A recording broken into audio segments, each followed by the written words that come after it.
may kambing pa ron. So video ng water doon sa lupa na 10.8 hectares. 12 dapat nakuha yung kalsada. Ayun yung inakyat ko sa tuktok. Huwa Ranger. Ayun yung siniguelas na inakyat ko. Huwa Ranger. Tapos yan yung lagoon. Not bad.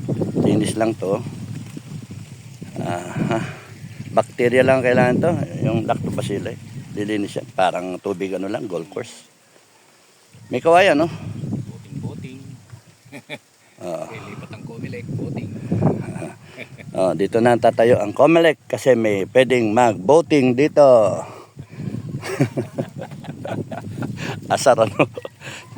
Sige, maraming salamat mga kabayan.